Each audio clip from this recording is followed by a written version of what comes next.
ஐந்தாம் அதிகாரம் पहला पत्रस 5 अध्याय 6ஆம் வசனத்தில் நாம் இப்படி வாசிக்கிறோம். उसके छठे वचन में हम ऐसा पढ़ते हैं, ஏற்ற காலத்திலே தேவன் உங்களை உயர்த்தும்படிக்கு அவருடைய பலத்த கைக்குள் அடங்கியிருங்கள். इसलिए परमेश्वर के बलवंत हाथों के नीचे दीनता से आ जाओ ताकि वह तुम्हें उचित समय में ऊंचा उठाए या बढ़ाए. என்னுடைய மனம் புதிதாகாதிருந்த என்னுடைய நாட்களில் இந்த வசனத்தை குறித்து நான் இப்படி தியானித்திருந்தேன். और जब मेरे मन का नवीनीकरण नहीं हुआ था तब मैं इस रीति से इस वचन को सोचता था. தேவனுடைய பலத்த கரத்துக்குள் நாம் அடங்கியிருக்க வேண்டும் என்றால் அடங்கியிருந்தால் தேவன் என்னை ஒரு காலத்தில் என்னை பாஸ்டராக என்னை உயர்த்துவார் என்று நான் இருந்தேன். और मैं ऐसा सोचता था कि यदि मैं अपने आप को परमेश्वर के हाथों के नीचे समर्पित करूंगा तो मुझे ऊंचा उठाएगा एक पादरी या पास्टर के समान. அந்த நாட்கள் நான் ஸ்தாபன சபைகளில் நான் இருந்தேன். क्योंकि उन दिनों में मैं परंपरावादी या डिनोमिनेशनल चर्च में था. தேவனுடைய பலத்த கரத்துக்குள் நான் அடங்கி இருப்பேன் என்னுடைய ஜாதி ஜனத்திற்கு மேலாக என்னை உயர்த்துவார் என்று எண்ணியிருந்தேன். और मैं ऐसा सोचता था यदि मैं अपने आप को परमेश्वर के हाथों के नीचे दीनता से लाऊंगा तो वह मुझे मेरे रिश्तेदारों के मध्य में बहुत ऊंचा बढ़ाएगा. அவருடைய பலத்த கரத்துக்குள் அடங்கி இருக்கும் பொழுது பொருளாதார ரீதியில் என்னை உயர்த்துவார் என்று எண்ணியிருந்தேன். और मैं सोचता था कि परमेश्वर मुझे आर्थिक रीति से बहुत ऊंचा उठाएगा. இப்படி எல்லாம் மனம் புதிதாக ஆகாதிருந்த நாட்களில் நான் யோசித்தது உண்டு. और मैं ऐसा तब सोचता था जब मेरे मन का नवीनीकरण नहीं हुआ था. ஆனால் இயேசு கிறிஸ்துவை நான் பார்க்க வேண்டியதா இருக்கிறது. लेकिन मुझे यीशु मसीह की ओर देखने की जरूरत थी. இயேசு கிறிஸ்து நம் எல்லாரையும் பார்க்கிலும் அதிகமாய் தேவனுடைய பலத்த கரத்துக்குள் அடங்கி இருந்தவர் இயேசு கிறிஸ்து. और सबसे बढ़कर के यीशु मसीह ने अपने आप को परमेश्वर के हाथों के नीचे दीन किया था. அவர் உலக ரீதியில அவர் பிதாவாகிய தேவன் அவரை உயர்த்தி வைக்கவில்லை. और परमेश्वर ने कभी यीशु मसीह को सांसारिक रीति से ऊंचा नहीं उठाया था. अन्ना काइपाவுக்கு மேலாக அவரை உயர்த்தவில்லை. यीशु मसीह कभी हन्ना और कैफा से ऊपर नहीं उठाया गया था. பிலாத்துக்கும் ஏரோதுக்கும் மேலாக அவரை உயர்த்தவில்லை. और यीशु कभी पिलातुस और हेरोदेस राजा से कभी भी अपने जीवन में ऊपर नहीं उठाया गया. பொருளாதார ரீதியிலே அவர் உயர்த்தவில்லை. वो आर्थिक तौर पे ऊंचा नहीं उठाया गया. அப்படி என்றால் இந்த ஸ்தாபன சபைகளுடைய டீச்சிங் எல்லாமே தவறு என்பதை நாம் இயேசு கிறிஸ்துவை பார்த்து நாம் விளங்கிக் கொள்கிறோம். और जब हम यीशु मसीह की ओर देखते हैं तब हम यह जानते हैं कि सारे परंपरावादी कलीसिया में जो सिखाया जा रहा है वो गलत है. சங்கீதத்தில் அவர்கள் பழைய நாட்களில் அந்த நாட்களில் இந்த நாட்களில் சங்கீதம் 91 காண்பிப்பார்கள். और उस समय में वे भजन संहिता 91 से एक वचन को लेकर के बोलते थे, நீ தேவனுடைய நாமத்தை அறிந்திருக்கிறபடியால் உன்னை தேவன் உயரத்தில் உட்கார வைப்பார் என்று. सिर्फ इसलिए कि तुम परमेश्वर के नाम को जानते हो परमेश्वर तुम्हें ऊंचे स्थान पे बैठाएगा. அது உன்னதங்களில் உட்கார வைத்திருக்கிறார் என்பதை அந்த நாட்கள்ல விளங்கிக் கொள்ளவில்லை. मैं ये नहीं समझ पाता था कि परमेश्वर मुझे स्वर्गीय स्थानों में बैठाएगा, इसे नहीं समझता था. மனுஷிகமான ரீதியாய் அந்த வசனத்தை பார்த்தபடியால் உலக பிரகாரமான உயர்த்தி வைப்பார் என்று நாம் எண்ணினோம். क्योंकि मैंने इस वचन को सांसारिक तौर पे देखा था इसलिए मैं सोचता था कि परमेश्वर मुझे भौतिक रीति से सांसारिक रीति से ऊपर उठाएगा. நீ வாளாகாதபடிக்கு நீ தலையாய் இருப்பாய் என்று அவர்கள் போதித்திருக்கிறார்கள். उन्होंने मुझे सिखाया था कि तुम पूंछ नहीं बनोगे परंतु तुम सिर रहोगे. இதுதான் வெளியில் உள்ள டீச்சிங் பிரியமானவர்களே. और यही वो शिक्षा है मेरे भाई बहनों जो इस कलीसिया के बाहर दी जाती है. 25 வருடத்துக்கு முன்ன கேட்ட செய்தி இன்னும் அந்த ஸ்தாபன சபையில் இன்னும் போய் கொண்டுதான் இருக்கிறது. और वचन जो मैंने आज से 25 साल पहले ऐसी कलीसियाओं में सुना था आज भी वही वचन वहां प्रचार किया जाता है. இயேசு கிறிஸ்து நம்மை நோக்கி பார்க்க வேண்டும். लेकिन हमें यीशु मसीह की ओर देखने की जरूरत है. இப்படி உலக பிரகாரமான எந்த காரியத்திலும் இயேசு கிறிஸ்துவை தேவன் உயர்த்தவில்லை. और परमेश्वर ने कभी यीशु मसीह को सांसारिक रीति रिवाज पे ऊपर नहीं उठाया. நான் எதன் மேலே நான் உயர்த்த வேண்டும் என்று தேவன் விரும்புகிறார். और परमेश्वर कौन से तौर पे चाहता है कि मैं ऊपर उठाया जाऊं. எதன் மேல உயர்ந்திருக்கணும் என்று தேவன் விரும்புகிறார். परमेश्वर किस रीति से मुझे ऊपर उठाना चाहता है और किसके ऊपर मुझे उठाना चाहता है. தேவனுடைய பலத்த கரத்துக்குள் நான் அடங்கி இருக்கும் பொழுது தேவன் என்னை எதன் மேலெல்லாம் வைக்கணும் என்று விரும்புகிறார். मैं अपने आप को परमेश्वर के महान हाथों के नीचे दीन करूंगा तब ये कौन से क्षेत्र है जिसे परमेश्वर मुझे ऊंचा उठाएगा. ஒரு 4 காரியங்களை நான் பார்க்கிறோம். और हम 4 बातों को देख सकते हैं. ஒரு 4 வசனங்களை நான் காண்பிக்க விரும்புகிறேன். सबसे पहले मैं आपको 4 वचन बताऊंगा. ஆதியாகம புத்தகம் 1ஆம் அதிகாரம் 28ஆம் வசனம். उत्पत्ति 1 का 28 वचन. उत्पत्ति 1:28. வாசிப்போம். उत्पत्ति 1 के 28 में कहता है और परमेश्वर ने उनको आशीष दी और उनसे कहा फूलो फलो पृथ्वी में भर जाओ और उसको अपने वश में कर लो और समुद्र की मछलियां तथा आकाश के पक्षियों पृथ्वी पर रेंगने वाले सब जंतुओं पर अधिकार रखो. उत्पत्ति 1 के 28 में कहता है. यह परमेश्वर का वचन उत्पत्ति 1 के 28 में है. தேவன் நாம் எதன் மேல உயர்ந்திருக்கணும் அப்படிங்கறத ஆதியாகமம் 1:28 நான் வாசிக்கிறோம். இந்த பூமியை கீழ்ப்படுத்தி அதை ஆண்டுகொள், அந்த பூமி நீ கீழ்ப்படுத்து என்று சொல்கிறார். यहाँ पे हम देखते हैं कि परमेश्वर कहता है पृथ्वी को वश में कर लो और उस पे तुम अधिकार जताओ. நான் என்னுடைய காலின் கீழாக இந்த பூமியை நான் கொண்டு வர வேண்டும். और इस संसार को मुझे अपने पैरों के नीचे लाना है. நான் அதை ஆளுகை செய்ய வேண்டும். मुझे संसार के ऊपर अधिकार करना है. நாம் இரண்டாவதாக இன்னொரு வசனத்தை வாசிக்கிறோம். ஆதியாகம புத்தகம் 4ஆம் அதிகாரம். उत्पत्ति 4 अध्याय में एक और वचन देखेंगे. வசனத்தில் வாசிக்கிறோம். उत्पत्ति 4 का 7. நீ நன்மை செய்தால் மேன்மை இல்லையோ பாவம் வாசற்படியில் படுத்திருக்கிறது நீ அதை ஆண்டு கொள்வாய் என்று சொல்கிறார் यदि तू भला करे तो क्या तेरी भेंट ग्रहण ना की जाएगी और यदि तू भला ना करे तो पाप द्वार पर छिपा रहता है 6000 ஆண்டுகளுக்கு முன்னதாகவே பாவத்தை ஆண்டு கொள்ள வேண்டும் என்று தேவனுடைய சிந்தையா இருக்கிறது और परमेश्वर की योजना यह थी आज से 6000 साल पहले भी कि मनुष्य पाप के ऊपर जय पाए 6000 ஆண்டுகளுக்கு முன்னதாகவே தேவனுடைய சித்தம் பூமியை நாம் கீழ்ப்படுத்த வேண்டும் என்பது தேவனுடைய சிந்தையா இருக்கிறது और आज से 6000 साल पहले भी परमेश्वर की यही मंशा थी कि हम इस संसार को अपने पैरों के नीचे ले आए இப்படிப்பட்ட சுவிசேஷத்தை இன்னைக்கு நாம் வெளியில் கொண்டு வரும் பொழுது இது என்ன நூதனமான உபதேசம் என்று சொல்கிறார் और जब हम यह सत्य को लोगों को बताते हैं तो वे कहते हैं कि ये विचित्र उपदेश है இன்னும் வேற மாதிரி சொல்லு ஜாக்கிசம் அப்படினு சொல்கிறார் कई लोग इसे जैकिज्म उपदेश कहते हैं இதெல்லாம் இந்த பாவத்தின் மேல் வெற்றி வாழ்க்கை வாழ்றது என்றால் இது ஜாக்கிசம் என்று சொல்கிறார் आपके ऊपर जय प्राप्त करने के विषय में आप कहते हैं तो ये लोग कहते हैं ये जैकिज्म का प्रचार है 6000 வருஷத்துக்கு முன்னதாக தேவனுடைய சிந்தையா இருக்கிறது और आज से 6000 वर्ष पहले ही परमेश्वर की मनसा थी மனுஷன் கண்டுபிடிக்கல ये मनुष्य का आविष्कार किया हुआ नहीं है தேவனால் வந்த வார்த்தை लेकिन यह वचन परमेश्वर की ओर से आया है பூமியை நீ கீழ்ப்படுத்த வேண்டும் என்று ஆண்டவர் சொல்றார் तुमको इस पृथ्वी को वश में करना है சாத்தானை ரோமருக்கு எழுதின நிருபம் 16ஆம் அதிகாரம் रोमियो 16 अध्याय में हम पढ़ते हैं ரோமருக்கு எழுதின நிருபம் 16ஆம் அதிகாரம் रोमियो 16 अध्याय 20ஆம் வசனத்தில் இப்படி வாசிக்கிறோம் और उसका 20वां वचन हम पढ़ते हैं சமாதானத்தின் தேவன் சீக்கிரமாய் சாத்தானை உங்கள் காலின் கீழே நசுக்கி போடுவாராக और शांति का परमेश्वर शैतान को तुम्हारे पांव तले शीघ्र कुचलवा देगा சாத்தானை நம் காலின் கீழ் கொண்டு வருங்கிறது தேவனுடைய சித்தமா இருக்கு ये परमेश्वर की योजना है कि हम शैतान को अपने पांव के नीचे लाएं ताकि वह हमारे पांव से कुचला जा सके இயேசு கிறிஸ்துவினுடைய காலின் கீழாக சாத்தான் வந்தது தேவன் அதுல அதை காட்டிலும் என்னுடைய காலின் கீழ் வரணுங்கிறது தேவனுடைய விருப்பமா இருக்கிறது परमेश्वर की योजना इच्छा यह नहीं कि शैतान यीशु मसीह के पांव तले कुचला जाए परंतु उसकी योजना इच्छा यह है कि शैतान मेरे पांव तले कुचला जाए 1 கொரிந்தியர் 9ஆம் அதிகாரத்தில் ஒரு வசனத்தை வாசிக்கிறோம் पहला कुरिन्थी 9 अध्याय में हम एक वचन को पढ़ते हैं 7ஆம் வசனத்தில் அப்போஸ்தலனாகிய பவுல் சொல்கிறார் पहला कुरिन्थी 9 अध्याय और उसके 27 वचन में पौलुस इस रीति से कहता है நான் தானே ஆகாதவனாய் போகாதபடிக்கு என்னுடைய சரீரத்தை ஒடுக்கி நான் கீழ்ப்படுத்துகிறேன் என்றார்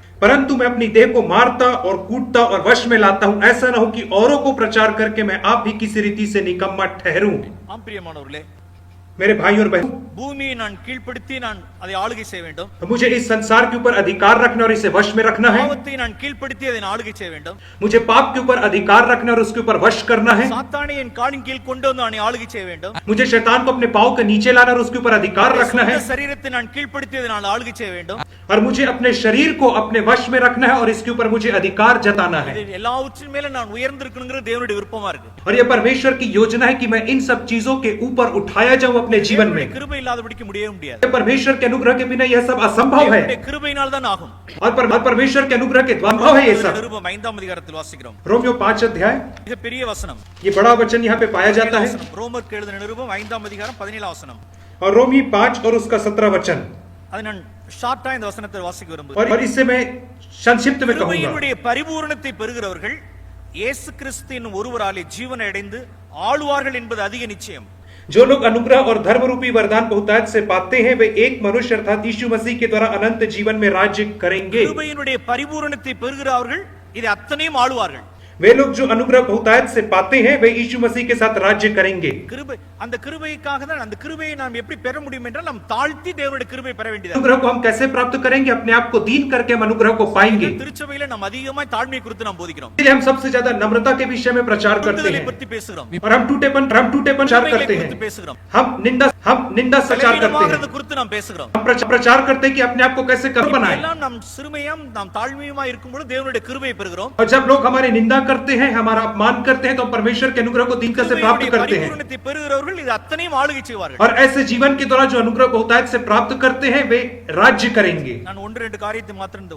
காலையில நான் காண்பிக்க விரும்புகிறேன் और आज की सुबह आपको एक दो बातें दिखाऊंगा புத்தகம் उत्पत्ति की पुस्तक 28ஆம் வசனம் 1ஆம் அதிகாரம் 28ஆம் வசனம் एक अध्याय 28 पद பூமியை கீழ்ப்படுத்தி ஆளுகை செய்யுங்கள் என்று ஆண்டவர் சொன்னார் परमेश्वर कहता है कि तुम पृथ्वी को वश करो अधिकार में लो பூமியிலிருந்து உண்டான மனுஷன் वह मनुष्य जो मिट्टी में से बना है आए மண்ணிலிருந்து உண்டான மனுஷனுக்கு மண்ணையே நீ கீழ்ப்படுத்து என்று சொல்கிறார் मनुष्य जो मिट्टी में से बना है उससे परमेश्वर कहता है कि तुझे मिट्टी के ऊपर अधिकार रखना है वश में करना है எப்படி இது சாத்தியம் என்றால் அவனுக்குள்ள தேவன் தம்முடைய ஜீவ சுவாசத்தை ஊதி இருக்கிறார் ये कैसे संभव होगा क्योंकि परमेश्वर ने उसके नथनों में अपनी श्वास ஒரு फूका है ஆவியை ஊதினார் परमेश्वर ने अपनी आत्मा को उसके अंदर இந்த फूका है ஆவியை பெற்ற மனுஷன் இப்பொழுது பூமியை அவன் கீழ்ப்படுத்த வேண்டும் वह मनुष्य जिसने यही आत्मा पाया वो संसार को वश में करेगा தேவன் அவனை ஒரு மண்ணாங்கட்டியை மாத்திரம் உருவாக்கி அப்படியே ஆளுகை செய்யன்னு சொல்லல परमेश्वर ने उसे मिट्टी से बना करके ऐसे ही नहीं कहा कि इसे अधिकार में ले लो पृथ्वी को ஆவியை ஜீவ சுவாசத்தை ஊதி நீ இந்த பூமியை கீழ்ப்படுத்து என்று சொன்னார். और उसने जीवन की श्वास मनुष्य को दी और कहा इस संसार को अधिकार में कर लो. ஆவியை தேவனிடத்தில் கேட்க வேண்டியதா இருக்கிறது. हमें परमेश्वर से पवित्र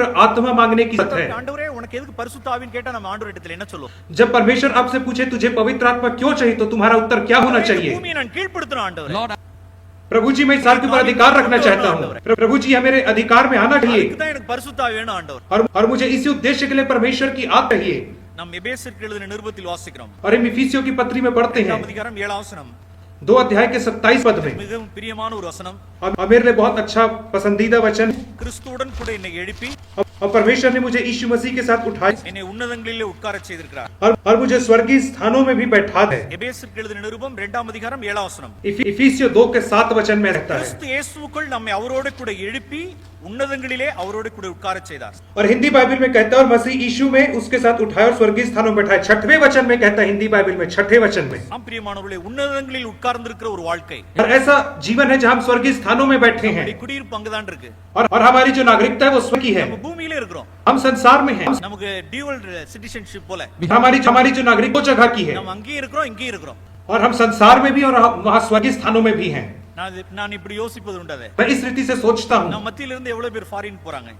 और हमारे मध्य से बहुत सारे लोग विदेश जाते हैं. कंपनीज और आईटी कंपनीज और सर प्रोजेक्ट्सக்காக அனுப்பிச்சு வச்சிருப்பாங்க. और आईटी कंपनी अपने सॉफ्टवेयर इंजीनियरों को विदेश भेजती है बहुत सारे प्रोजेक्ट करने के लिए. 6 மாசம் 9 மாசமா இருப்பாங்க. और वे लोग वहां जाकर के 6 महीना 9 महीना रहते हैं. प्रोजेक्ट முடிச்சிட்டு இங்க வந்துருவாங்க. और जब उनका प्रोजेक्ट खत्म हो जाता देश में आ जाते हैं. இந்தியாவுல இருக்கும். उनकी नागरिकता तो भारत देश की ही होती है. ஆனா அவங்களுக்கு ஒரு ப்ராஜெக்ட் அங்க இருக்கு அவருக்கு. लेकिन उन्हें विदेश में एक प्रोजेक्ट होता है. மைண்ட் எல்லாம் इங்க இருக்கும். और उनका जो ध्यान है वो पूरा भारत देश में लगा रहता है. जैसे उनका प्रोजेक्ट खत्म होता है वे भारत वापस आ जाते हैं. और मेरे भाई बहनों हमारे पास भी एक प्रोजेक्ट है. एक समय था हम इस संसार थे. लेकिन परमेश्वर ने हमारी नागरिकता को बदल के हमें स्वर्गीय स्थानों में बैठा दिया है. और हमारा उद्देश्य यह है पृथ्वी में रहने का कि हम एक प्रोजेक्ट करें. और यह कोई और काम नहीं परंतु एक प्रोजेक्ट है. திவ்ய சுவாபத்தை அவருடைய திவ்ய சுவாபத்துக்கு சுதந்திரவாளிகளாய் மாறுகிறதான அந்த ப்ராஜெக்ட் தவிர வேற எந்த ப்ராஜெக்ட்டும் கிடையாது. और प्रोजेक्ट यह है कि हम प्रभु यीशु मसीह के स्वभाव के वारिस बने या वंशज बने. அந்த ப்ராஜெக்ட் தவிர வேற ஒரு ப்ராஜெக்ட் இல்ல பிரியமானவர்களே. और इसे छोड़ करके कोई और प्रोजेक्ट नहीं है हमारा. அங்க இருக்கு. हमारी नागरिकता स्वर्ग है. நாம் மேல இருக்கிறோம் ஒருபோதும் நாம் கீழே இறங்கிட கூடாது. और हमें कभी भी नीचे नहीं आना है संसार में. अनेक சூழ்நிலைகளில் நாம் பார்க்கிறது காரியம் என்னவென்றால் लेकिन आपको पता है हम बहुत सारे समयों में क्या देखते हैं. திங்கள் வரை சனிக்கிழமை வரைக்கும் अनेक इरंगिட்டு மறுபடியும் ஞாயிற்றுக்கிழமை போய் உட்கார்ந்துறாங்க. और बहुत सारे लोग सोमवार से शनिवार नीचे आकर के काम करते हैं और इतवार के दिन वे ऊपर चले जाते हैं स्वर्गीय स्थान में. இம்மைக்குரிய காரியங்களுக்காக மேல இருந்து இறங்கி வருகிறார்கள். इसलिए आते हैं कि वे भौतिक चीजों की खोज कर सके उन्हें प्राप्त कर सके. लेकिन रविवार के दिन वे ऊपर जाकर के स्वर्गीय स्थानों में बैठते हैं. இறங்கி ஏறுகிற வாழ்க்கை இல்ல பிரியமானவர்களே. ये ऐसा जीवन नहीं जहां हम नीचे आए और फिर ऊपर चले जाएं. நம்மளுடைய குடியிருப்பு அதுதான். और ये हमारा परमानेंट नागरिकता हमें पूर्णतः ऊपर रहना है. உன்னதத்தில் உட்கார்ந்திருக்கிற வாழ்க்கை குறித்து நான் 1-2 காரியங்களை சொல்ல விரும்புகிறேன். मैं आपसे स्वर्गीय जीवन के विषय में 2-3 बातें कहना चाहूंगा. யார் மேல இருந்து இந்த பூமியை ஆளுகை செய்ய முடியுமா? இந்த பூமியில இருந்துகிட்டே இங்க குடி இருந்துகிட்டு இது ஆளுகை செய்யணும்னு முடியவே முடியாது. और ऐसा संभव नहीं कि आप इस संसार में रह करके इसको वश में कर सके. ये संभव नहीं है. உட்கார்ந்து இந்த பூமியை ஆளுகை செய்யணும். यदि आपको इस संसार को वश में करना है तो आपको स्वर्गीय स्थान अनिवार्य है. போராட்டங்கள் நமக்கு உண்டாங்க. और वहां पे स्वर्गीय स्थानों में हमारी लड़ाइयां होती हैं. துரைத்தனங்களோடு கூட நாம் போராடுறது உன்னதத்தில் இருந்தா தான் நாம் போராட முடியும். और जब हम स्वर्गीय स्थानों में बैठते तभी हम इस अंधकार की शक्तियों से लड़ सकते हैं. சாத்தானோடு கூட அவனுடைய சேனைகளோடு பூமியில இருந்துகிட்டலாம் நம்ம சண்டை செய்ய முடியாது. हम इस संसार में बैठ करके शैतान और उसकी सेना से कभी नहीं लड़ सकते हैं. மேல குடி இருந்தா தான் அந்த துரைத்தனங்களோடு கூட நாம் போராட முடியும். जब हम स्वर्गीय स्थानों में बैठते हैं वहां रहते तभी हम शैतान और अंधकार की शक्तियों से लड़ सकते और विजय प्राप्त करते हैं. நம்மளுடைய போராட்டம் அந்த பூமியில கிடையவே கிடையாது. हाँ मेरे भाइयों हमारा जो युद्ध है वो इस संसार से नहीं है, संसार का नहीं है. உட்கார்ந்திருக்கிற ஒரு வாழ்க்கை. एक ऐसा जीवन है जब हम स्वर्गीय स्थानों में बैठे हैं. ஒருபோதும் அந்த உன்னதத்தில் உட்கார்ந்திருக்கிற பொழுது இந்த பூமியானதனுடைய காரியங்கள் இந்த பூமியினுடைய ஈர்ப்பு ஒருபோதும் நம்மளை பாதிக்கிறது இல்ல. और जब तक हम स्वर्गीय स्थानों में बैठे तो इस संसार का गुरुत्वाकर्षण हमें नीचे नहीं खींचेगा. நான் ஒரு உதாரணத்தை சொல்லி நான் இதை விளங்க வைக்க விரும்புகிறேன். आपको एक उदाहरण के माध्यम से समझाऊंगा. நாம் காலையில கேட்டது போல இயேசु கிறிஸ்துவுக்கு சாட்சியா இருப்பது और यीशु मसीह के लिए गवाह होना क्या होता है इसे मैं समझाऊंगा. और जिस क्षेत्र में हम रहते हैं குடியிருப்பின் பகுதியில और हमारे मोहल्ले में जहां हम रहते हैं போதும் இந்த பூமிக்குரியவர்களாய் ஒரு பிழைப்பிழைக்காதபடிக்கு உன்னதத்தில் உட்கார்ந்து பூமியை கீழ்ப்படுத்துகிற ஒரு வாழ்க்கை. और ये एक ऐसा जीवन है जहां हम स्वर्गीय स्थानों में बैठे और पृथ्वी को अपने अधिकार में ले रहे हैं. என்னுடைய வீட்டுக்கு பின்னால ரீசெண்டா என்னுடைய குடும்பத்துல ரீசெண்டா நடந்த சம்பவங்கள். और यह घटना कुछ समय पहले मेरे परिवार में घटित हुई है. அது என்னுடைய குடும்பத்துக்குள்ளே சில போராட்டங்களும் இருந்தது. और हमारे घर में ही आसपास कुछ लड़ाइयां चल रही थी। என்னுடைய வீட்டுக்கு பின்னால என்னுடைய பேக் யார்ட்ல சில தென்னமரம் 1 2 ஒரு 3 4 தென்னமரங்கள் இருந்தது. मेरे घर के आंगन में कुछ नारियल के पेड़ लगे हुए थे।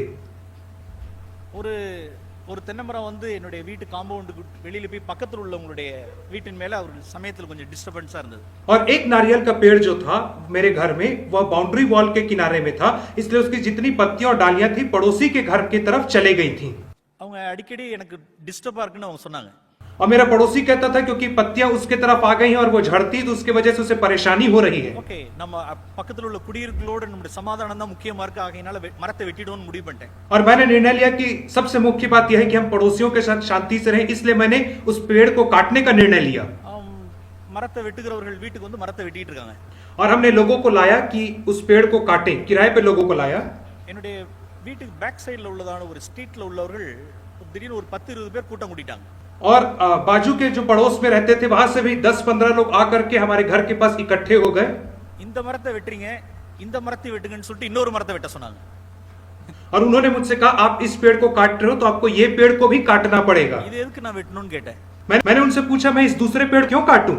இது ரோட்ல நீட்டிக்கிட்டு இருக்கு, நாங்க நடந்து போறப்ப மேல விழுந்துரும், இதையும் சேர்த்து வெட்டுனாங்க. और उन्होंने कहा कि इस पेड़ की डालियां सड़क के ऊपर आ रही हैं, इसलिए हम सड़क के नीचे चलेंगे तो कोई हमारे सिर के ऊपर कोई डाली गिर जाएगी, इसलिए आप काटिए। யார் வீட்டு மேலே இல்ல, சும்மா ரோட்ல நீட்டிக்கிட்டு இருக்கு, அவ்வளவுதான். वो पेड़ की डालियां किसी के घर में नहीं गई थी, परंतु वो सड़क के ऊपर फैली हुई थी ऊपर तरफ। டிஸ்டர்ப் பண்ணிட்டு இதை வெட்டணும்னு சொல்றாங்க. और वे सब एकजुट होकर के आ गए और मुझसे कहने लगे कि इस पेड़ को भी आप काटिए। என்ன செய்யறதுன்னு ஒன்றும் புரியல. मुझे नहीं समझ में आया कि मैं क्या करूं। பிள்ளைகள்லாம் வீட்டுக்கு போய் எங்க அம்மாட்ட போய் என்ன சொன்னாங்க அப்படின்னா, அம்மா டாடி ஊன்னு சொல்லிட போறாங்க, தடுத்து நிறுத்திடுங்க, வெட்டிட போறாங்க அப்படின்னாங்க. और मेरे सारे बच्चे लोग अपनी माँ के पास गए और उन्होंने कहा माँ आप थोड़ा सावधान रहिए, कहीं पिताजी इस पेड़ को भी ना कटवा दे, इसलिए आप ध्यान रखिए माँ जी। ஒரு மரத்தை வெட்டுறது ரைட்டு, இந்த மரத்தை வெட்டுறதுக்கு நியாயமே இல்ல, அவங்க சும்மா சொல்லிட்டு இருக்காங்க. यह पेड़ को काटना तो ठीक है, परंतु दूसरे पेड़ को क्यों काटा जा रहा है यह तो ठीक नहीं है, उन्होंने कहा। கொஞ்சம் யோசனை பண்ணி பிறகு நான் உங்களுக்கு இன்னைக்கு ஒரு மரத்தை தான் வெட்ட முடியும், பின்னால நான் யோசனை பண்ணி உங்களுக்கு சொல்றேன்னு சொல்லி அனுப்பிச்சிட்டேன். मैंने उन लोगों से कहा कि मैं केवल एक ही पेड़ को काट सकता हूं, दूसरे पेड़ के विषय में आपको बाद में बताऊंगा। வார்த்தை கேட்டேன். और मैंने उनसे इनके विषय में पूछा। இப்போ என்னுடைய வீட்டுக்கு பின்னால இருக்கிற மரம் ரோட்ல நீட்டி இருக்குன்னு வெட்ட சொல்றீங்களே, ஒரு 4 வீடு தள்ளி இன்னொருத்தருடைய மரம் ரோட்ல நீட்டிட்டு இருக்கு, அதை வெட்ட சொன்னீங்களான்னு கேட்டேன். और मैंने उन लोगों से कहा कि तुम मेरे घर की कुछ पेड़ की डालियां सड़क के ऊपर आती हैं, यहाँ से 4 घर बाद भी जो घर है उसके भी पेड़ की डालियां सड़क में आती, तो क्या तुम उनसे भी कहोगे कि अपने पेड़ों को काटो जैसे तुम मुझसे कह रहे हो? அவர்கள் உலகத்தார்கள், அவர்கிட்ட போக முடியாது. और वे बड़े सांसारिक लोग थे, इसलिए ये लोग उनके पास जा सकते थे, और यदि वे उन लोगों के पास जाएंगे तो ये लोग उन्हें पीट देंगे। சண்டை செய்ய முடியாது. लेकिन हम उनसे दोबारा लड़ सकते थे। கிறிஸ்துக்குள்ளா இருக்கிறதுனால நம்ம எல்லாவற்றுக்கும் விட்டு கொடுத்துருவோங்கிறதுக்காக அவர்கள் அதை சாதாரணமா நம்மகிட்ட அப்ரோச் பண்றாங்க. और वे जानते थे कि हम मसीह में हैं और हम झगड़ा नहीं करेंगे, इसलिए वे हमें परखने के लिए हमारे पास आए थे। அவர்கள் கேட்டது நீங்க முதல்ல வெட்டுங்க, நாங்க அவங்களே வெட்ட வச்சிரறோம்னு சொல்றாங்க. तो पता उन्होंने क्या कहा? उन्होंने कहा पहले आप इस पेड़ को काटिए, तब हम इसे देख करके उन्हें कहेंगे कि तो वे भी पेड़ काटेंगे। எழுதிருக்குல. और मुझे समझ में नहीं आ रहा इसे कैसे इंग्लिश में कहूं, क्योंकि इसके लिए इंग्लिश में कोई शब्द ही नहीं है जिससे इसको मैं व्यक्त कर सकूं। முதல்ல நீ வெட்டு, அதுக்கு அப்புறம் உன்னை வெட்ட வைக்கிறேன் நான். सबसे पहले तुम इस पेड़ को काटो, तब हम उन लोगों से कहेंगे अपने पेड़ को काटने के। சரி, வீட்டுக்கு வந்து அப்புறமேல் நாங்க ஒரு மினி கான்ஃபரன்ஸ் வீட்டுக்குள்ள போட்டோம். उसके बाद हम अपने घर के अंदर गए और हमने एक मिनी कॉन्फ्रेंस किया। ஏன்பா வீட்ல இருக்கிறது பிரச்சனை, மாங்காக்கியும் தேங்காக்கியும் உன்னதத்திலிருந்து இறங்கி எல்லாம் வரக்கூடாது. मैंने कहा कि हमें स्वर्गीय स्थानों से नीचे नहीं आना चाहिए, आम के लिए, नारियल के लिए, इन सब छोटी बातों के लिए। 10 ரூபாய்க்கு வெளியில மாங்காய் தேங்காய் வாங்கிக்கலாம், 5-10 रुपए में तुमको आम और नारियल मिल जाएगा। உன்னதத்திலிருந்து இறங்கி வர வாழ்க்கை கிறிஸ்தவ வாழ்க்கை அல்ல. और इन सब छोटी बातों के लिए स्वर्गीय स्थानों से नीचे आना यह मसीही जीवन नहीं है। கூட இருக்கிறவர்கள் மத்தியில நம் கிறிஸ்துனுடைய நற்கந்தகமான ஒரு அரோமாவை வெளிப்படுத்துறது தான் தேவனுடைய சாட்சி. और यीशु मसीह की गवाही यह है कि हम उसकी सुगंध को आसपास अपने चारों तरफ उसकी सुगंध को फैलाते रहे, यह मसीह की गवाही है। எங்களுக்குள்ள ஒரு கான்ஃபரன்ஸ் நடந்தது. मैंने अपने घर में एक छोटा सा कॉन्फ्रेंस किया। எங்களுக்குள்ள உற்சாகமா சில கேள்வி எல்லாம் கேட்டாங்க. इससे मेरे बच्चों ने मुझसे बहुत प्रश्न पूछा। இன்னைக்கு ஒரு மரத்தை வெட்ட சொன்னாங்க, வெட்றீங்க. और आज भी आपसे कह रहे हैं कि आप एक पेड़ को काटो और आप उसे काट रहे हो। மரத்தை சொல்றாங்க, வெட்றீங்க. वे आपसे कह रहे हैं दूसरे पेड़ को काटो, आप काट रहे हो। வீட்டை பேத்துட்டு போணும்னு சொல்லுவாங்க, பேத்துட்டு போவீங்களா? और कल को आपको कहेंगे इस घर को तोड़ करके गिरा दो, तो क्या आप इस घर को तोड़ करके गिरा दोगे क्या? ऐसा पूछ रहे थे। அவர்கள் கேக்குறாங்க, உங்களுக்கு பாவம், நமக்கு இருக்கிற அளவுக்கு விசுவாசம் அவங்களுக்கு இல்ல. और मेरे बच्चों के पास वही विश्वास नहीं था जो मेरे पास है। वे तो बेचारे लोग हैं। அவங்க ஒரு காலத்துல வருவாங்க और एक दिन वे उस विश्वास के स्तर तक पहुंचेंगे, लेकिन हमें अपने बच्चों को सिखाना है। விசுவாசத்துக்கு நம்முடைய திராணிக்கு மிஞ்சி தேவன் சோதிக்க மாட்டார். परमेश्वर हमें सामर्थ्य से बाहर कभी नहीं परखेंगे. தேவன் நம்முடைய திராணிக்கு மிஞ்சி தேவன் சோதிக்க மாட்டார். परमेश्वर हमें सामर्थ्य से बाहर कभी नहीं परखेंगे. ஈசாக்கை ஒருமுறை பரீட்சித்தார். परमेश्वर ने इसहाक को एक बार परखा. அவர்கள் கிணறு தோண்டினார்கள். वे लोग कुआं खोद रहे थे. கேராரூர் ஜனங்கள் வந்து இந்த கிணறு எங்களுடையதுன்னு சொல்லிட்டாங்க. और केरा से लोग आए और उन्होंने कहा कि यह कुआं हमारा है. அதை விட்டுட்டார். तो उसने उन्हें छोड़ दिया. இரண்டாவது கிணறை தோண்டாங்க. और फिर से वे दूसरा कुएं लगे. அதையும் விட்டுட்டார். और उसे भी उसने दूसरे के लिए छोड़ दिया. கிணறு அவர்களுக்கு வரல. जब वो तीसरा कुआं खोद रहा था लोग नहीं आए. அவருடைய விசுவாசம் அவ்வளவுதான். क्योंकि इसहाक का विश्वास केवल उतना ही था. ஸ்ட்ரெngth அவ்வளவுதான். सामर्थ्य केवल उतनी. தேவன் நம்முடைய திராணிக்கு மிஞ்சி தேவன் ஒருபோது சோதிக்கிறது இல்லை. परमेश्वर हमें सामर्थ्य से बाहर कभी नहीं परखेगा. இந்த வார்த்தை யார் பொதுவா சொல்லுவா? ये वचन को कौन कैसा है? இப்படி விட்டுக்கிட்டே போனா அப்புறம் நம்முடைய வாழ்க்கை என்னதான்னு சொல்லிட்டு இந்த வாழ்க்கை யார் பேசுவார் என்றால் தங்களுடைய வாழ்க்கையில ஒரு தடவை கூட யார் விட்டு கொடுக்கலையோ அவர்களது வாயிலிருந்து அந்த வார்த்தை வரும். और ऐसे वचन को कौन लोग कहेंगे? वही लोग कहेंगे जिन्होंने कभी परीक्षा का सामना नहीं किया है.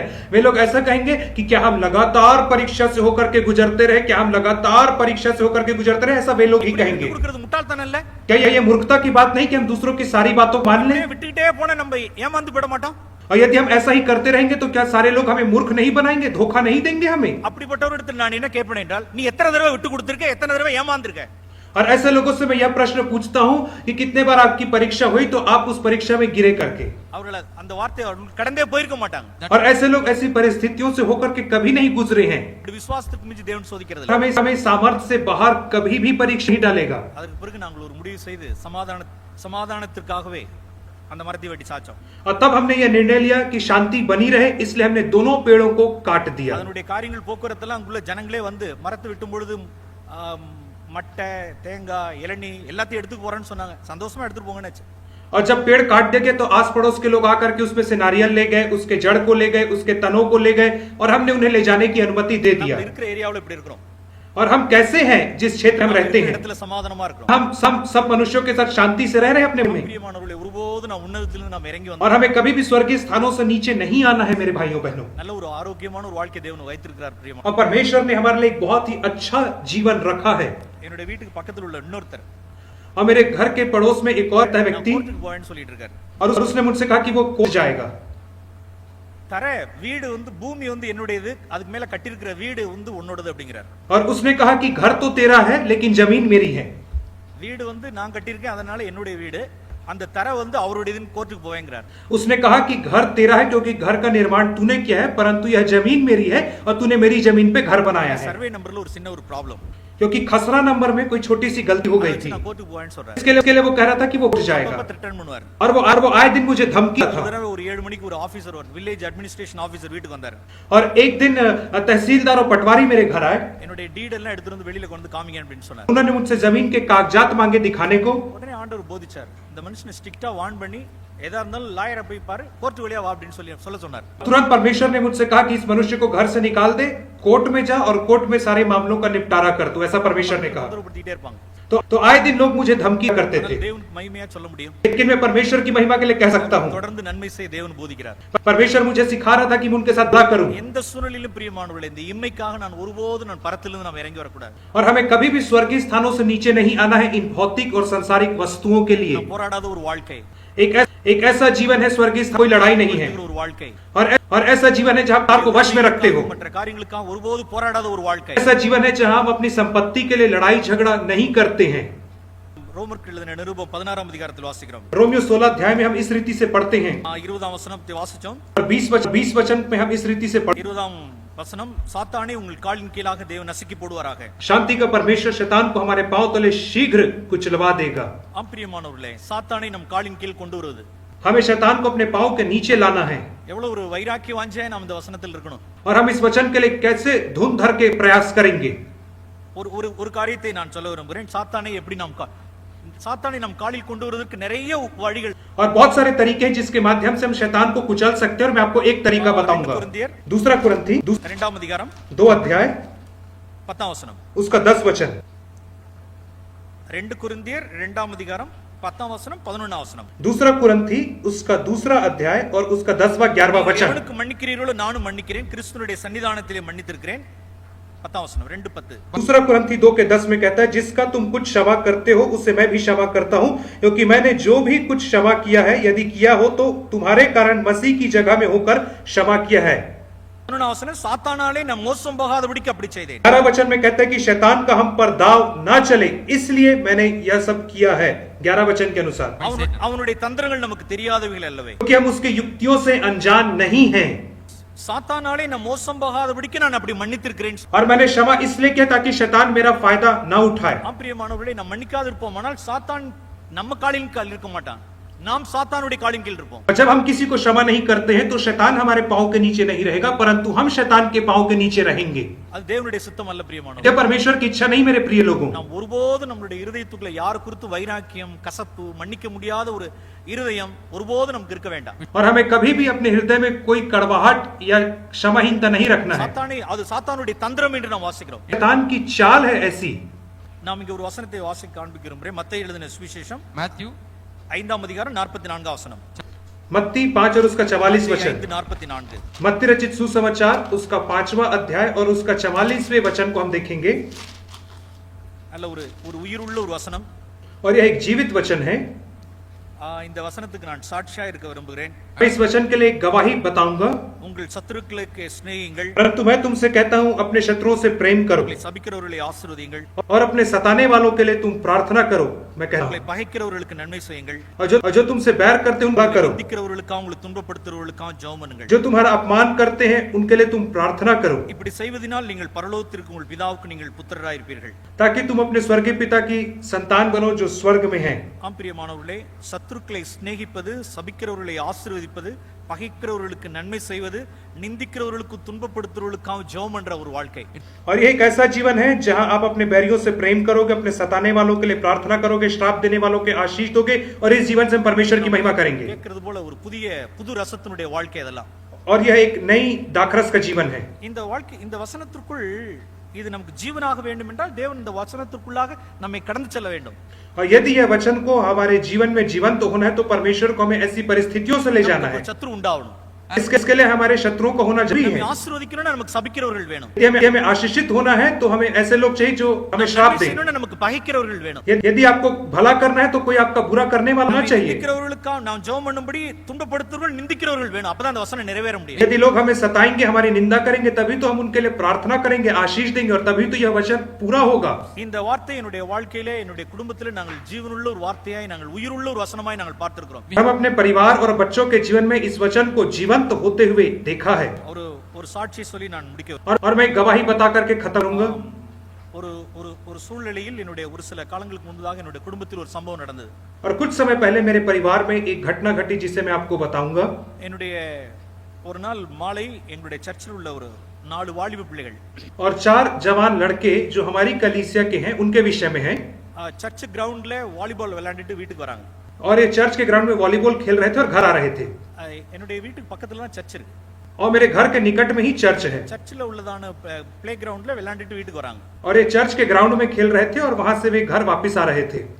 அதுல என்னுடைய பையனும் ஒரு பையன்। उनमें से एक जो लड़का था वह मेरा बेटा था। அந்த 4 பேர் வாலிபால் விளையாண்டு முடிச்சிட்டு வீட்டுக்கு வரும்பொழுது அங்க ஏரியாவில் உள்ளதான அந்த வீட்டுக்கு பக்கத்திலே உள்ளதான சர்ச்சுக்கு பக்கத்துல உள்ள ஒரு குடிகாரன், ஒரு ட்ரங்கார்ட் வந்து அவர்கிட்ட பிரச்சனை பண்ணிட்டான்। और जब ये चारों लड़के घर आ रहे थे खेल करके तो एक शराबी व्यक्ति था जो घर के पास था और ये कुछ समस्या बनाने लगा। ஒரு பெரிய பிரச்சனை இல்ல, இந்த 4 பையன்கள யாரோ ஒரு பையனுடைய ஷோல்டர் வந்து அவன் மேல அவன் குடிச்சிட்டு வரும்பொழுது இடிச்சிருச்சு। कोई बड़ी समस्या नहीं थी, लेकिन जब ये 4 लोग आ रहे थे तो एक लड़का उस शराबी व्यक्ति के कंधे से टकरा गया। அவ்வளவுதான், इतनी ही बात थी।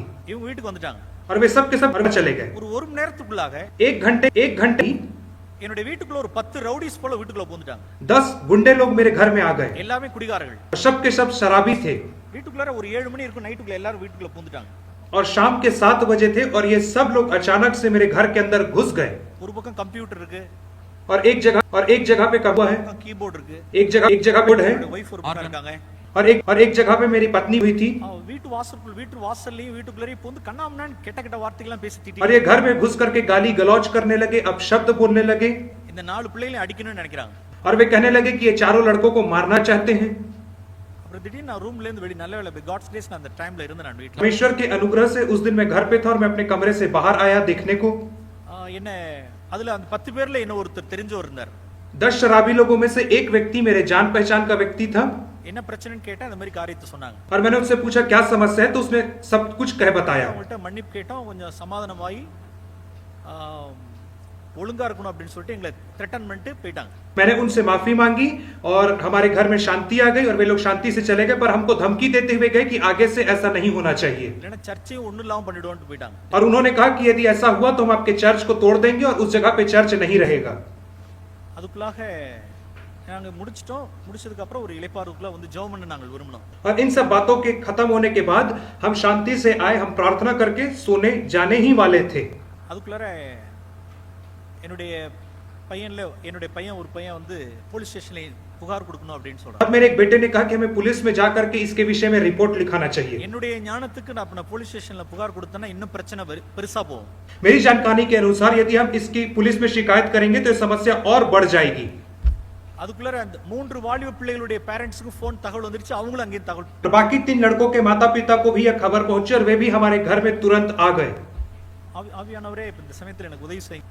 और मेरी प्रार्थना यह थी कि पवित्र आत्मा मेरी सहायता करे। 5:44 आंडवर काண்பிச்சார். परमेश्वर ने मुझे मत्ती 5:44 वचन दिखाया முழங்கால் படிட்டு தேவனுக்கு நன்றி செலுத்துங்க. और सबके सब घुटने टेक करके इस वचन के लिए परमेश्वर का धन्यवाद करो। அதிகாரிகளுக்காக தேவனுக்கு நன்றி செலுத்துங்கன்னு ஆண்டவர் சொன்னார். परमेश्वर ने मुझे कहा कि हम हर एक शराबी लोगों के लिए धन्यवाद करें जो यहाँ आके उत्पात मचाए हैं நம்மளுடைய பெயரை எல்லாம் கலங்கப்படுத்தினவர்கள், और जिन्होंने हमारे नाम को आसपास खराब किया, हम उनके लिए धन्यवाद दें। எல்லாரும் என்னென்னமோ பண்ணிட்டாங்கன்னு சொல்லிட்டு ஒரு गैदरिंग பெரிய ஒரு மாசை கூட்டிடுச்சு அந்த தெருவுல. और सड़क के बाहर बहुत सारे लोग इकट्ठे हो गए थे और तरह तरह की कहानियां बना रहे थे और फैला रहे थे हमारे विषय में झूठी झूठी। நாங்க நன்றி செலுத்தி மத்தேயு 5:44 காண்பிச்சார். இதன் அடிப்படையில் நீ ஜெபம் பண்ணுன்னு சொன்னார். परमेश्वर ने मुझे मत्ती 5:44 वचन दिखाया और मुझसे कहा कि इस वचन के अनुसार मैं प्रार्थना करूं।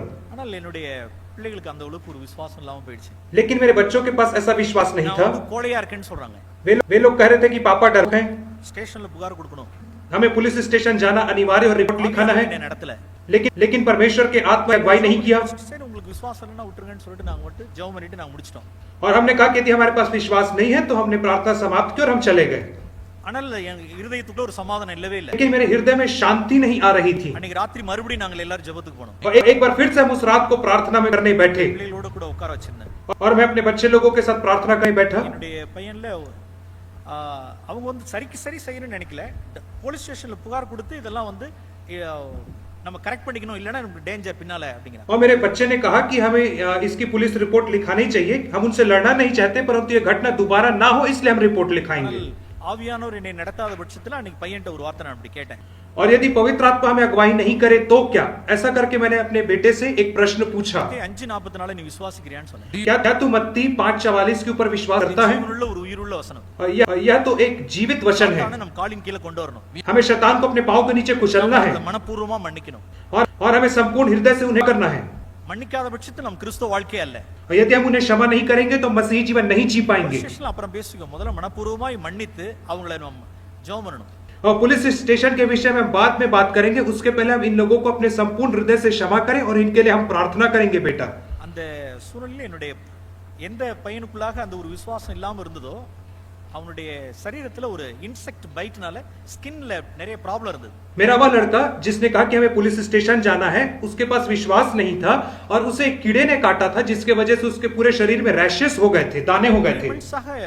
போராடிட்டே இருந்தான்। हम 3 महीने से इस बीमारी का इलाज करा रहे थे அலோபதினால ஒர்க் அவுட் ஆகல और अंग्रेजी दवाई से कोई फायदा नहीं मिला, होम्योपैथी वर्क आउट आगले, होम्योपैथी दवाई से भी फायदा नहीं मिला। स्लैप्स ஆயிடுச்சு। वो कॉलेज नहीं जा पाता था जिसके वजह से उसका अटेंडेंस कम है மெடிக்கல் லீவ்ல இருந்தான் और वो मेडिकल लीव में बैठा था। அந்த சூழல்ல தேவன்ட்ட நாங்க ஒரு வார்த்தை நாங்க ஜெபம் பண்ணோம்। और इस परिस्थिति में हमने परमेश्वर से प्रार्थना किया और एक विनती किया हमने। மத்தேயு 5:44 உயிருள்ள வசனங்கிறதை எங்களுக்கு நிரூபிச்சு காண்பிங்க। और हमने परमेश्वर से कहा इस बात को प्रमाणित करें कि मत्ती 5:44 एक जीवित वचन है। அனுமதி இல்லாதபடிக்கு தலையில உள்ள ஒரு முடி கூட விழுறது இல்ல। तेरी अनुमति के बिना हमारे सिर से एक बाल नहीं गिर सकता। கோழை அல்ல, हम डरपोक हैं। நாம் இப்பொழுது கிறிஸ்துவுடைய சிந்தையை நாம் வெளிப்படுத்த வேண்டியது இருக்கு। और ये ऐसी परिस्थिति है जहां हम परमेश्वर के मन को प्रकट करना चाह रहे हैं। எங்களுக்காக அல்ல ஆண்டவர், अपने लिए हम करना चाह रहे हैं। பிள்ளைகளுடைய விசுவாசத்தை ஸ்திரப்படுத்துறதுக்கு இந்த ராத்திரில நீங்க ஒரு அற்புதம் செஞ்சணும்னு சொன்னோம்। प्रभु जी आज की रात आपको एक चमत्कार करना है ताकि मेरे बच्चों का विश्वास मजबूत हो सके। எனக்காக அல்ல, मेरे लिए प्रभु जी। தரிசித்து நாங்க நடக்க மாட்டோம் और मैं दर्शन से नहीं चलना चाहता हूं, दृष्टि से नहीं। விசுவாசத்தை நடக்க சொல்லிருக்கீங்க। परमेश्वर आपने कहा है कि हमें विश्वास से चलना है। परमेश्वर आप इस घर स्थित हैं ராஜ்யம் இந்த வீட்டுக்குள்ள இருக்கு, और आपका राज्य इस घर में उपस्थित है, பிரசன்னம் இந்த வீட்டுல இருக்கு. आपकी उपस्थिति है। அது கண்களை திறந்தருளும் ஆண்டவர், परमेश्वर इनकी आंखों खोल दीजिए, கண்களை திறந்தருளும். परमेश्वर मेरे बच्चों की आंखों को खोल दीजिए। 5:44 உயிருள்ள வசனங்கறத நீங்க நிரூபிச்சு காண்பிச்சிருங்க. परमेश्वर इस बात को प्रमाणित करे कि मत्ती 5:44 एक जीवित वचन है। சரீரத்துல ஒண்ணு இருக்க கூடாது ஆண்டவர். और प्रभु जी जब हम सुबह उठे तब मेरे बच्चे के शरीर में जो दाने हैं वो नहीं दिखने चाहिए। அலோபதி ஹோமியோபதினால கூடாதல்ல, இன்னைக்கு ராத்திரி பொழுதுல நீங்க முடிச்சணும் ஆண்டவரே. लेकिन जो एलोपैथी के लिए और होम्योपैथी के लिए जो असंभव है उसको तू संभव कर आज की रात। परमेश्वर तू जीवित परमेश्वर है செய்வீங்க நான் விசுவாசிக்கிறேன். और मैं विश्वास कर और मैं तू ऐसा करेगा। ஜெபம் பண்ணிட்டு प्रार्थना किया ஜெபம் பண்ணிட்டு நாங்க படுத்துட்டோம். और हम प्रार्थना करके सो चले गए। காலையில 5 மணி இருக்கும் और सुबह के 5 बजे थे நாங்கள் எல்லாரும் படுத்திருந்தோம். और हम सब सो रहे थे, अपने बिस्तर पे लेटे हुए ही थे। 4 பையன், मेरे 4 बेटे हैं, அதுல ஒரு பையன் எனக்கு ரொம்ப ஆர்வம். और उनमें से एक लड़का उत्सुक था क्योंकि हमने रात को प्रार्थना किया था कुछ तो हुआ होगा। மத்தேயு 5:44 உயிருள்ள வசனம். मत्ती 5:44 एक जीवित वचन है ஆண்டவர் மாறாதவர். और परमेश्वर कभी नहीं बोला है। இப்ப நாம எடுத்த முடிவு போலீஸ் ஸ்டேஷனுக்கு போறது சரியா தப்பாங்கறதெல்லாம் இப்ப ப்ரூவ் ஆகணும். இப்ப और अब यह बात प्रमाणित हो जाएगी कि पुलिस स्टेशन जाना सही था या गलत था। தேவன் இருக்கிறாரா இல்லையாங்கிறது ப்ரூவ் ஆகணும். और इस बात को प्रमाणित करेगा कि परमेश्वर है या नहीं है। इसलिए एक लड़के को बहुत थी, वो 5 बजे सुबह उठ गया லைட்ட போட்டு और उसने लाइट को ऑन किया। தலைவர் படுத்துக்கிட்டு இருக்கிறார், கேள்வி கேட்ட தலைவர் படுத்துக்கிட்டு இருக்கிறார். और वह लीडर जिसने प्रश्न पूछा था वह तो सोया हुआ था போர்வை எல்லாம் எடுத்து விட்டு விரிச்சு பார்க்கறான். और उसने चादर हटाकर के उसके शरीर को देखा। நம்ம என்னத்த சொல்லுவோம்? मैं क्या कहूं? தேவனுக்கே மகிமை. परमेश्वर महिमा मिले। அன்னைக்கு காணா போனதா இன்னைக்கு வரைக்கும் சரீரத்தில் ஏற்பட்டதே இல்லை. वह दाने जो कीड़े के काटने की वजह से उसे हो गए थे उस दिन चले गए और उसके बाद से कभी नहीं दिखाई दिए। பாம்பு மாதிரி போகும் அப்படி. और सांप के समान सरियां बन जाती थी அதுல இருந்து அப்படி ஒரு ஊந்தனி மாதிரி அப்படி தண்ணி தனியா வழியும். और उन दानों में से पस बहा करता था। फ्रंटல बैकல கையில எல்லா இடத்துலயும் आगे पीछे पीठ में सब जगह से पस बहा करता था। பார்க்கறப்ப ஒண்ணுமே இல்ல। लेकिन सुबह जब हमने देखा तो वहां पे कुछ था, சாதாரண நம்மள போல சாதாரண நார்மல் ஸ்கின்னா இருந்தது। और उसकी त्वचा एकदम सामान्य हो गई थी, वो पूर्णतः चंगा हो गया था। और वह चिल्ला, डैडी எழுந்திரீங்க, पप्पा उठ जाइए, अम्मा எழுந்திரீங்க, मम्मी उठ जाइए। எழுந்திரீங்க। और वो अपने भाई से कह रहा था भैया उठो उठो उठो। पाता शरीरத்தில் ஒண்ணுமே இல்ல। और जब उसने उठ करके अपने शरीर दाना नहीं था और हम सब रोने लगे और परमेश्वर ने समर्पित किया। और मैंने उससे மத்தேயு 5:44 உயிருள்ள வசனம் பா। क्या मत्ती 5:44 जीवित वचन है? காரியம் இல்ல, पुलिस स्टेशन एक मैटर नहीं है, முக்கியம்। मुख्य बात जीवन है। दूसरों को क्षमा करना ज्यादा मुख्य बात है மன்னிக்கிறதுல வல்லமை இருக்கு और क्षमा करने में सामर्थ है। கால் சாத்தான் கீழ நம்ம காலின் கீழ கொண்டு வர முடியும்। हम शैतान को अपने पांव के नीचे ला सकते हैं। ஒருபோதும் அவனை தாராள மனப்பூர்வமா இப்ப மத்தேயு 5:44 இப்ப நம்ம குடும்பமா சேர்ந்து நம்ம நன்றி செலுத்தி ஜெபம் பண்ணுவோமானே। और अब मैंने कहा कि अब हम एक परिवार के तौर पे इस वचन के लिए मत्ती 5:44 के लिए धन्यवाद देंगे और हम रो रो करके प्रार्थना करने लगे। ஆண்டவருக்கு நன்றி சொல்லணும்। हमने परमेश्वर को धन्यवाद दिया அப்படிதான் ஆண்டவர் ஒரு காரியத்தை பேசினார்। और तब परमेश्वर बातें किया। 3 மாசமா அலோபதியினாலயும் ஹோமியோபதியினாலயும் கொடுக்க முடியாத ஒரு ட்ரீட்மென்ட் और 3 महीने में जो एलोपैथी और होम्योपैथी ट्रीटमेंट में नहीं कर पाया, இந்த ட்ரங்க் கார்ட் மூலமா கொண்டு வந்த உனக்கு அப்படினார்। और परमेश्वर ने इस शराबी व्यक्ति के माध्यम से गाय को लाया। எவ்வளவு ஆயிரக்கணக்கில் செலவு பண்ணிருப்போம் और कितना लाखों रुपए हम दवाई में खर्च कर सकते थे अटेंडेंस लैब्स और कितना और उसका अटेंडेंस जाता। தேவன் எதை வேணாலும் செய்ய முடியும்। परमेश्वर सकता है। தேவன் சர்வ வல்லமை உள்ளவர்। परमेश्वर सर्वशक्ति है। वह एक जीवित परमेश्वर है। நாம அவருக்கு சாட்சியா இருக்கிறது தான் நமக்கு தேவையா இருக்கு। और हमें केवल उसके लिए गवाह बनना है या गवाह होना है। அப்படியே காரியம் முடிஞ்சில்ல। और उस रीति से चीजें समाप्त नहीं हुई। கொஞ்சம் சில மாதங்கள் கழித்து कुछ महीने के बाद அந்த எந்த ड्रंक कार्ड வீட்டுக்கு வந்து டிஸ்டர்ப் பண்ணாப்லையோ वह शराबी जिसने आकर के हमारे घर में उत्पात मचाया था ஹாஸ்பிடலைஸ் பண்ணி குடல்லாம் ரொம்ப இதாயி हॉस्पिटल இருந்தார்। और उसकी अतड़ियों में छाले हो गए, अल्सर हो गए, इसलिए उसे एक अस्पताल में भर्ती कराया गया। எனக்கு தெரியாது, मैं नहीं जान रहा था अस्पताल में है। என்னோட இன்னொரு பையனுக்காக ஹாஸ்பிடல் போயிருந்தேன்। एक और अपने बेटे को लेकर के अस्पताल था। பார்த்தா அந்த ड्रंक कार्ड வீட்டுக்கு வந்து டிஸ்டர்ब பண்ணதான இந்த அவர் எல்லாம் சலைன் பாட்டிலோட எல்லாம் ஏறிட்டு ஹாஸ்பிடல் அட்மிட்। वह शराबी व्यक्ति जिसने हमारे घर में आग के उत्पात मचाया था वह वहां भर्ती था और उसे ड्रिप्स लगे हुए थे उसके शरीर में। என்ன பார்த்த உடனே அப்படியே கால்ல வந்து விழுந்துட்டார்। जैसे ही उसने मुझे देखा वो आके मेरे पैर में गिर गया। மன்னிச்சிருங்கன்னார்। और वो रोने लगा, मुझे माफ कर दो, माफ कर दो, माफ कर दो। தப்பு பண்ணிட்டேன் நானு।